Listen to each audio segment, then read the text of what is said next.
Olá, meus amigos do Arena, tudo bem? Sejam muito bem-vindos ao programa de hoje. Nós estamos numa série maravilhosa sobre as 7 igrejas e as 7 cartas, e hoje vamos falar sobre Filadélfia. Antes, porém, de abrir a Bíblia para o tema de hoje, eu quero somente lembrar que nosso programa está nas redes sociais, obviamente. E eu queria convidar você a seguir o programa no Twitter, no Instagram, no Facebook, para que você possa não só nos ajudar a potencializar a pregação do Evangelho, mas também receber em sua casa, em seu coração, a palavra de Deus. No Twitter é @Arena do Futuro. No Facebook, facebook.com/Arena do Futuro, ok? E no Instagram, Arena do Futuro, normal, você logo encontra, logo localiza. E também nós temos um blog dentro do site da Novo Tempo. É só você entrar em novotempo.com/Arena do Futuro. Uma pequena explicação. No blog nós colocamos os programas completos, o programa inteiro, integral. E você pode, então, enviar o link desse blog para os seus amigos, para os seus familiares, para as pessoas interessadas. É, portanto, um instrumento de evangelização, um instrumento de pregação. No Facebook, nós colocamos várias mensagens, especialmente vídeos de meditações. São meditações de 2 minutos a 3 minutos, onde a gente dá um recado da palavra de Deus para você ter um dia mais abençoado, um dia mais feliz, um dia na presença de Deus. E você pode pegar esses vídeos e compartilhar com seus amigos e tudo, além de clicar ali e curtir. Com tudo isso, ajuda para que a gente consiga alcançar mais pessoas e levar esperança a elas. Agora eu quero oferecer a você o curso bíblico em DVD, A Verdade. A Bíblia é única. Nós cremos na Bíblia. Ela é a palavra de Deus. É a única palavra de Deus, não tem outra.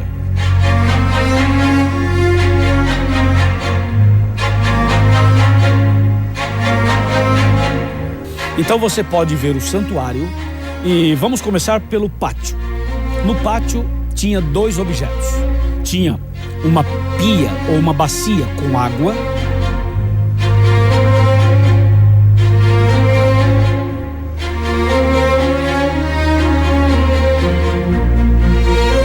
Seja uma pessoa de oração.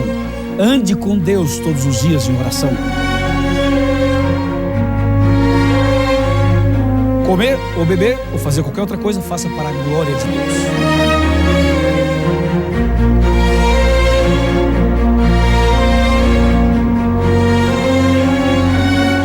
Não importa onde você está, no norte, no nordeste, no sudeste, no sul, em São Paulo, em qualquer lugar do Brasil ou do...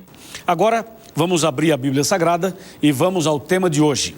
Hoje falaremos sobre Filadélfia, sobre o 6º período do cristianismo, e vamos analisar a carta que Jesus enviou para esta igreja, ou para esse período da igreja. É com certeza um tema emocionante.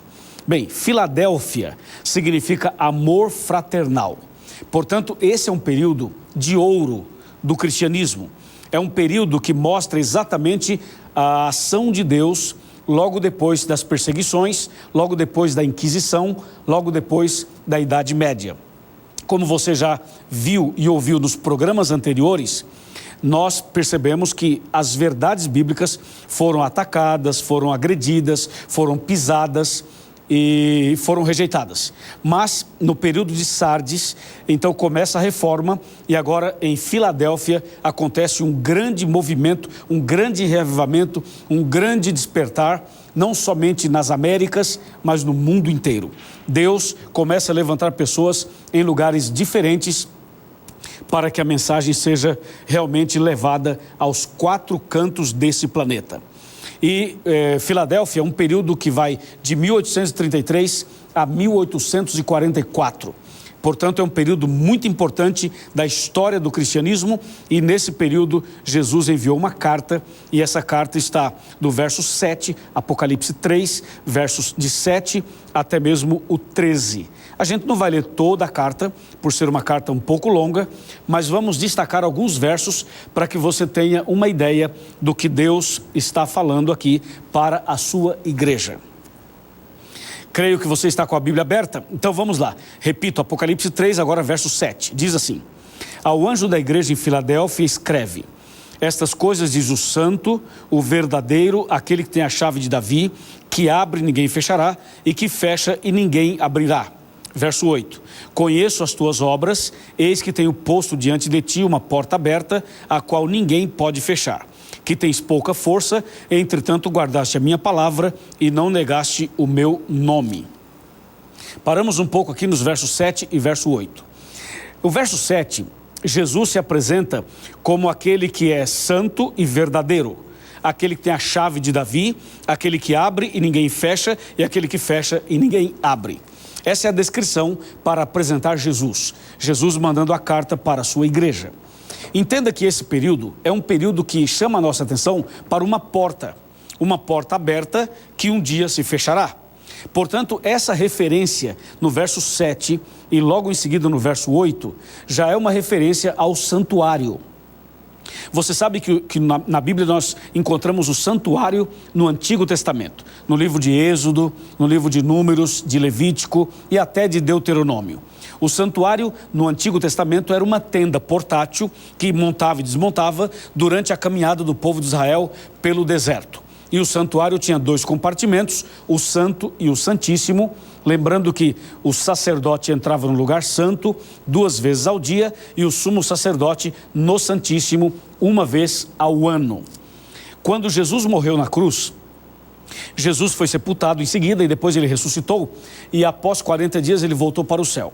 Quando Jesus voltou para o céu, ele entrou no santuário celestial. E de acordo com a profecia de Daniel capítulo 8, especialmente o verso 14, Jesus passaria no santuário celestial para a parte do Santíssimo, o lugar Santíssimo. E hoje Jesus está no lugar Santíssimo. Agora, quando o verso 7 fala assim: essas coisas diz o santo, o verdadeiro, aquele que tem a chave de Davi, aquele que abre e ninguém fecha, aquele que fecha e ninguém abre, está fazendo uma referência direta a Jesus e ao seu ministério sacerdotal no santuário celestial. Isso quer dizer que em algum momento da história, de acordo com a profecia, Jesus passaria do santo para o santíssimo no santuário celestial, abrindo, portanto, uma porta que nós chamamos aqui de maneira muito segura de porta da graça.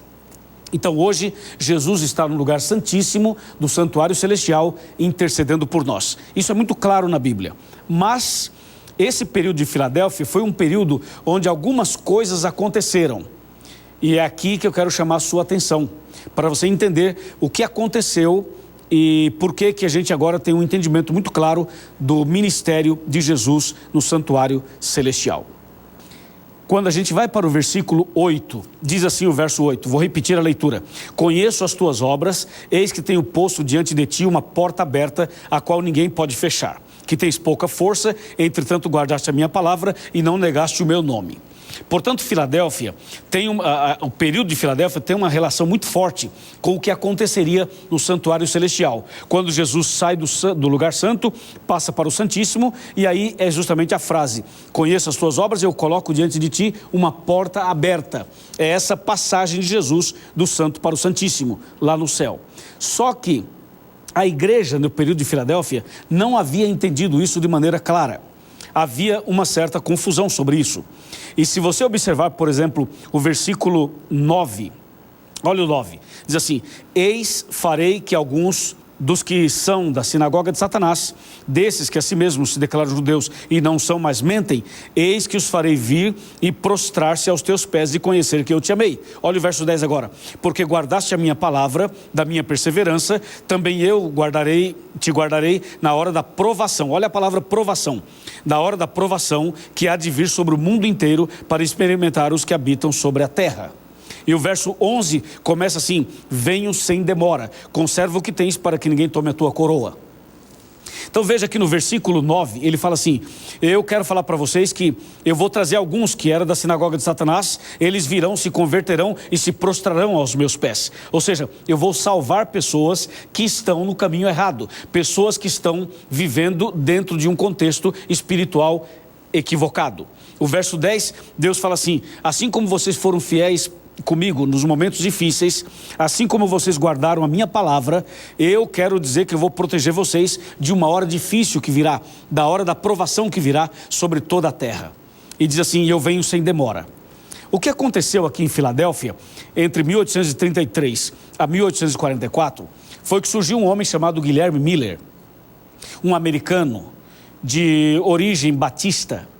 E esse homem era um fazendeiro. Inclusive, recentemente, eu estive na fazenda onde ele morou. A fazenda onde ele morou fica em Nova York, mas já fica praticamente na divisa com o estado de Massachusetts. Eu estive ali. Até hoje está lá a fazenda dele. E justamente ali, esse homem começou a estudar a Bíblia. Deus foi dirigindo a vida dele e foi impressionando o seu coração. E ele começou a estudar a Bíblia. E justamente ele começou a estudar as profecias.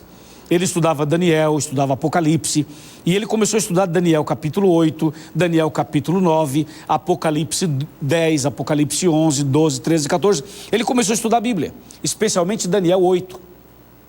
E esse camarada, Guilherme Miller, começou a entender coisas que antes não se entendia.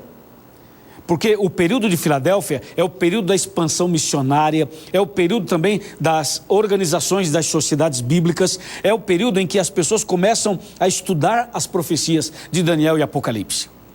Filadélfia é esse período de um reavivamento, de um despertar. As pessoas começam a estudar esse livro de uma maneira tão grande, como diz Daniel 12, eles começam a esquadrinhar as escrituras.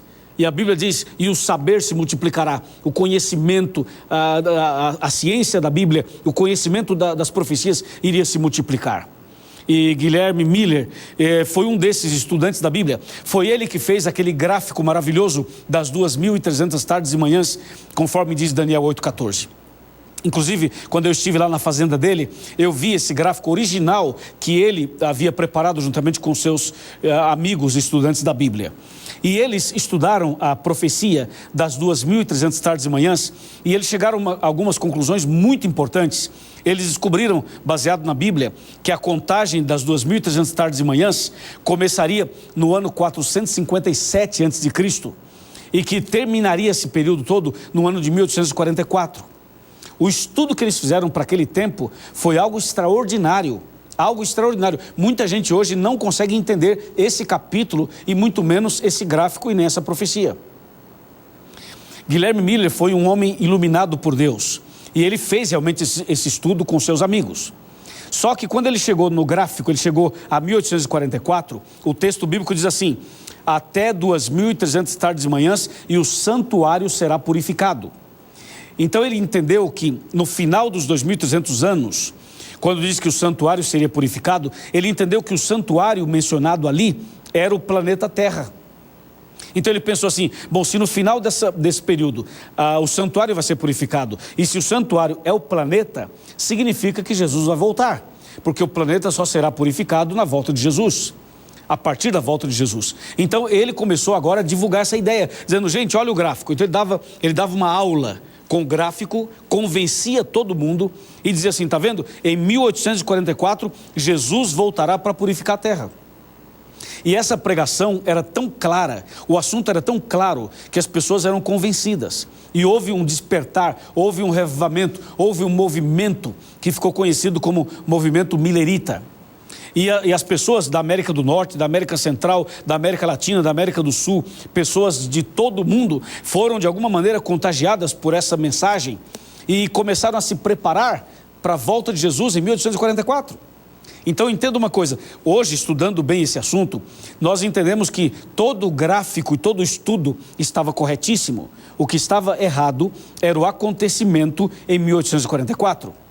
A profecia está certa, o gráfico está certo. Mas quando diz que o santuário seria purificado, não era a volta de Jesus, era a passagem de Jesus do santo para o santíssimo, como a gente leu nos versos 7 e 8 da carta. Só que eles não entenderam, eles se equivocaram. Então, aquela pregação de que Jesus viria em 1844 era algo doce, era algo maravilhoso, era delicioso saber que Jesus vai voltar, por exemplo, o ano que vem. Então eles esperavam a volta de Cristo para 1844. Isso era doce como mel, isso era maravilhoso, era extraordinário. E as pessoas deixaram seus empregos, abandonaram seus estudos e se tornaram missionários. Começaram a pregar, a falar, tinha gente pregando, criança, jovem, adulto, homem, mulher, todo mundo pregando sobre esse assunto. E houve um grande reavivamento espiritual, um despertar muito grande. Só que quando chegou o ano de 1844, eles estavam esperando a volta de Jesus. E alguns mais entusiasmados ali estudaram um pouquinho mais e pesquisaram um pouquinho mais e concluíram que Jesus voltaria no dia 22 de outubro de 1844. O que ocorre é que quando chegou aquela data, na véspera, no dia 21 para o dia 22, muitos fizeram vigília, jejuns. Alguns tomaram um banho mais demorado e colocaram uma túnica branca, pensando, amanhã Jesus vem e nós já vamos para o céu.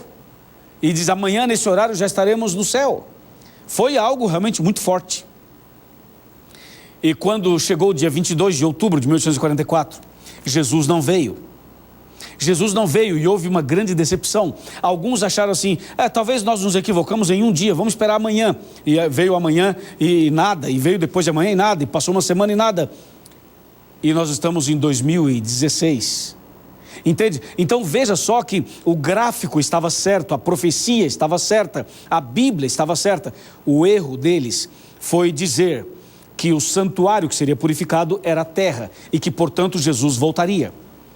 E esse foi o erro, porque na verdade, quando você chega em 1844 no gráfico e na profecia, você vai descobrir que Jesus passaria do santo para o santíssimo no santuário celestial, abrindo a porta mencionada aqui nos versos 7 e 8. E quando no verso 10, Jesus fala assim, eu vou guardar vocês da hora da provação. A hora da provação foi a hora do desapontamento, foi a hora da decepção, porque Jesus não veio em 1844. Então muita gente abandonou a fé, abandonou a Bíblia e tudo mais. E esses que abandonaram a fé, a Bíblia, estavam provando de que não estavam tão firmes na fé assim. Por quê? Só porque houve um equívoco da parte deles, por interpretação, muitos abandonaram a fé. Então isso mostra que não estavam devidamente preparados. E ficou um grupo pequeno, estudando a Bíblia e tentando entender o que houve. E eles oraram, buscaram sabedoria de Deus, se humilharam, reconheceram o erro. E Deus os ajudou a entender. E eles entenderam que o que aconteceria em 1844 não seria mesmo a volta de Jesus. Seria a passagem do lugar santo para o Santíssimo e seria o início do tempo do fim. Então eles começaram a entender, e esse grupo que começou a entender isso deu origem à sétima e última fase da igreja cristã, chamada Laodiceia, que é o que a gente vai ver no próximo programa. Mas antes de terminar o programa de hoje, é importante que você saiba, é importantíssimo que você saiba que o ano de 1844 está na profecia, que as 2.300 tardes e manhãs é uma profecia, e que isso tudo está relacionado a Daniel 8, Daniel 9, Apocalipse 10 e outras profecias mais da Bíblia. Por exemplo, você sabia que até mesmo o desapontamento de 1844 era uma profecia? E eles na época não sabiam? E é verdade, isso está na Bíblia. Você já leu Apocalipse 10? Apocalipse 10, eu não vou ler o capítulo aqui por questão de tempo, mas você pode ler depois. Só que Apocalipse 10 fala de um livrinho. E se você ler, por exemplo, o versículo 5, fala assim, então o anjo que vi em pé sobre o mar e sobre a terra, levantou a mão direita para o céu. E aí o verso 6 fala, não haverá mais demora. Mas se você continuar lendo os textos seguintes, veja o que diz o verso 8, por exemplo. A voz que eu vi vinda do céu estava de novo falando comigo, dizendo, vai, toma o livrinho da mão do anjo em pé sobre o mar e sobre a terra. Fui, pois, ao anjo, dizendo-lhe que me desse o livrinho. Ele, então, me falou, toma-o e devora-o. Certamente esse livrinho será amargo ao teu estômago, mas na tua boca será doce como mel.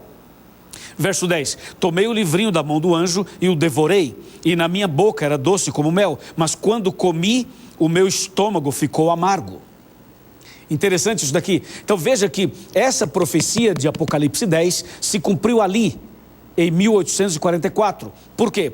Porque a pregação do livrinho da Bíblia, de que Jesus viria em 1844, era doce, era maravilhosa. Saber que Jesus vai voltar, quem é que não se alegra? Quem é que não vibra com isso? Essa era uma pregação doce como mel. Mas quando chegou o dia e Jesus não veio, eles tiveram que engolir isso daí. Aquilo que era doce na boca ficou amargo no estômago.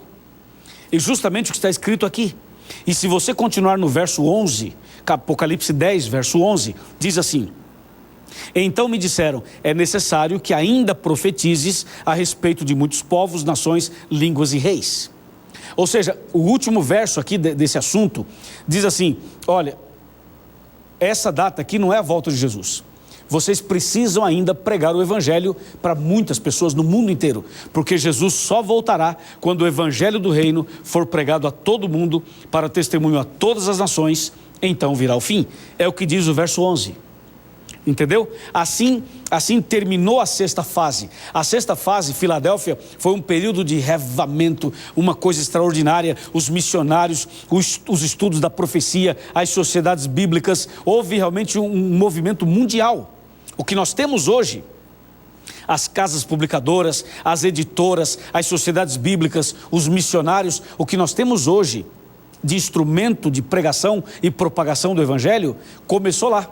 Quando você lê em Daniel assim, não sei o que, o tempo do fim. Quando você lê a expressão tempo do fim, o tempo do fim começa exatamente no final da sexta fase do cristianismo.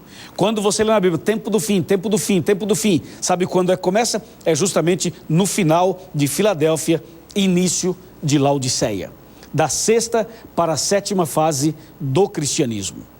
Agora, é importante que você entenda o seguinte, a palavra de Deus não marca data para a volta de Jesus. Na Bíblia você não encontra data para a volta de Jesus. E com o passar do tempo, muitas pessoas marcaram datas. Muitas. A primeira e mais notável foi Guilherme Miller, 22 de outubro de 1844. Jesus não veio, ok? O livrinho que era doce, eles tiveram que engolir amargo. Mas, logo depois, um homem chamado Nelson Barbour, ele marcou a data para a volta de Cristo para 1875. Jesus também não veio. Depois, a Sociedade Torre de Vigia marcou outra data para a volta de Jesus em 1914. E Jesus não veio em 1914. Teve a Primeira Guerra Mundial. Depois, marcaram outra data para 1975. Jesus também não veio. Depois, surgiu um homem chamado... vários homens, propagando uma profecia de Nostradamus, dizendo que 1000 chegará e de 2000 não passará. E você lembra quando chegamos no ano 2000, 1999 para 2000, o mundo inteiro esperava o fim do mundo e Jesus não veio. E depois marcaram para 2011, 2012 e Jesus não veio. E agora estão marcando para 2021 e não é assim, a Bíblia não diz assim. Na Bíblia Sagrada existem 3 acontecimentos que são reais, que irão acontecer e que Deus não revelou para nós nem o dia e nem a hora. Quer saber quais são? Quer saber? Então vem cá. Vamos sentar aqui. Quer saber quais são os 3 acontecimentos? Vem aqui. Eu quero te falar sobre esses 3 acontecimentos que a Bíblia menciona, que são reais, que irão se cumprir, mas nós não sabemos o dia, Deus não revelou. Primeiro deles, o dia da nossa morte. Você não sabe quando vai morrer, nem eu. Segundo, o dia do fechamento da porta da graça. Deus também não revelou para ninguém. E número 3, o dia da volta de Jesus. Esses 3 acontecimentos são certos, mas nós não sabemos o dia, nem a hora, nem o mês, nem o ano, não sabemos nada. Por isso devemos estar preparados, como se Jesus fosse voltar hoje. Devemos andar com Ele todos os dias, como se hoje fosse o último dia. Entende? E você não sabe se amanhã vai estar vivo. Por isso, toda vez que eu faço o Arena, eu faço um apelo, eu faço um chamado, para que você tome uma decisão, porque o futuro pertence a Deus, porque o amanhã nós não sabemos. Então hoje, meu amigo e minha amiga, você que está aqui comigo, você que está assistindo esse programa, você que me assiste no Paraná, você que está assistindo na cidade de Fortaleza, você que está em Fortaleza, aí nesse apartamento, está sozinha, né? Todo mundo saiu, você ficou sozinha e está me assistindo em Fortaleza. A mensagem é para você, Deus está chamando você. Está esperando o quê? Está esperando chegar a morte? Está esperando as coisas se complicarem mais? Vem hoje. Jesus está chamando você hoje. É você mesmo, de Fortaleza, que está me assistindo no seu apartamento. Deus está chamando você. Não deixe para depois o que você pode fazer hoje. Estou falando com uma pessoa que está me assistindo no Rio de Janeiro, um político. Você é um homem público, muito conhecido, e você está me assistindo agora. E eu sei que você tem suas lutas pessoais. Deus está chamando você. Hoje é o dia de você tomar uma decisão. Levanta, meu amigo, não tenha medo, entregue a sua vida para Jesus e você será mais feliz. Estou falando com você que é um empresário, você que chegou agora num hotel, viajou o dia inteiro, está cansado, não é? Deitou na cama, está me assistindo agora. Deus tem um plano para você. Venha, abra o seu coração, deixe Cristo entrar na sua vida. Comece hoje uma nova vida. Jesus vai voltar. Eu creio na volta de Jesus. O dia, eu não sei. O dia, ninguém sabe, mas Ele virá.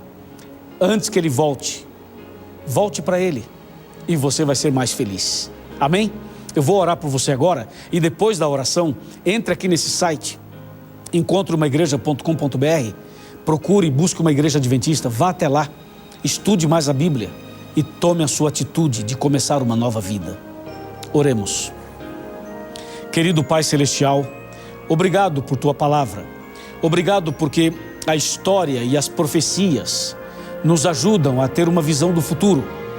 Nós sabemos que no passado houve um desapontamento, mas sabemos também que a profecia se cumpriu e sabemos que hoje estamos mais perto ainda da volta de Jesus.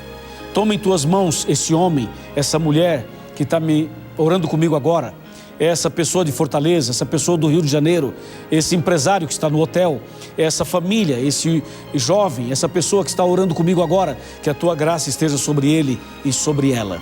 Em nome de Jesus, amém.